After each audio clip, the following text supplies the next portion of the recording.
the owner of Udy and Associates of American Family Insurance. And today we're with Jimmie Hughes, the owner of Hughes Mortuary. How are you doing today? Great. Fantastic. Tell us a little bit about your business and how long you've been doing what you do. I've been in the business, actually, it'll be 11 years this August. And I'm a first generation. A lot of people say, hey, is this a family business? No, I just got a crazy idea that this is what I wanted to do. And 10 years ago, I started. Yep, in the vernacular of today, we talk about first responders. We like to call ourselves last responders.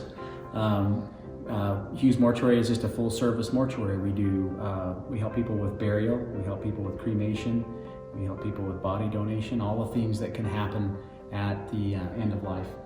And so today in the year 2021, what is the average or a range, the average cost of a funeral today? Very good question. Most people, when you ask them that question, they automatically have this $10,000 number in their head. And that can be true, depending on the funeral home you go to. The thing that most people don't understand is it's okay, just like everything else that you purchase as a consumer, to shop around and see what's available to you as a consumer. At our mortuary, a complete funeral service is average cost is around $6,000. So that includes stuff like everything you'll need, like casket, the burial vaults, cemetery properties if you're buying something local. How do people typically pay for the funeral service? Are they charging a credit card? Are they getting it from their uncle or aunt? Is it through life insurance proceeds? That is literally the $1 million question, and that's the most uncomfortable part of our job when we have to start talking with a family that's lost a loved one that's grieving about how they're going to pay. The best part of that job is when they have that figured out already. When they come in and they say, oh no, finances are not an issue. This is what we want to do for mother or father or grandfather or grandmother. And those are the best experiences because everybody's prepared. The really unfortunate scenarios are when people aren't prepared. And then like you say, how do they pay? Do they have to, some people feel like they're gonna have to sell a vehicle, they're gonna have to use a credit card, which is gonna be high interest rate, or they're gonna have to borrow from family members and or friends. And so not only are you grieving, but you're putting somebody in a bad financial situation at the same time.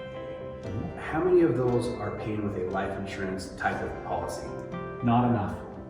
There's a distinct difference between the two, and the industry average is about 20% of those who have a loved one pass away are prepared and have a policy in place, a life insurance. 20%? About 20% is all. Which, by the way, is an expense. That's not a maybe. We know what's going to happen someday. Yeah. So we are behind. And so you spoke of people that are prepared. Mm-hmm. Maybe let's say a scenario where somebody has a life insurance policy, mm-hmm. and opposed to somebody that does not and has to figure out where they're going to get the money. How is their overall funeral experience different between those two scenarios? It's a completely different scenario depending on which way they go there. You add that added stress of how am I going to pay for that funeral service on top of the fact that they've lost a loved one, sometimes unexpectedly, sometimes it's expected. But even those who are expected sometimes don't have an appropriate vehicle to pay for that, a life insurance policy. And the situation is completely different. It's a tragedy to me when those people come in and then every decision is based upon the dollar amount, not what they want from mom or dad or for a spouse. It's based on, I don't have any money or I have no way to pay for this. Jimmie, what can families do today to be more prepared for that day when they're going to lose a loved one, generally? Well, so since none of us know when we're going to lose a loved one, none of us know when that day comes, the real thing is to be prepared, regardless of your age. One of the things that we say in the business is it's a talk of a lifetime. Your 50s or 60s, you should be prepared. If you're a young family, you should be prepared in case one of you passes away. And think of that, if you are married and both spouses work and you lose one of those incomes and one of you is now responsible to not only feed your children but to take care of your children, you need to replace the income, whether it's the husband or the wife.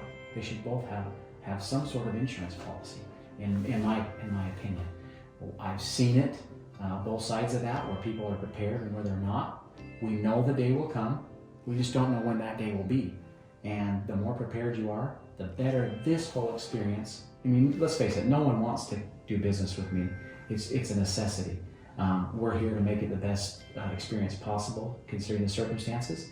And one thing that can make it even better is if you've prepared.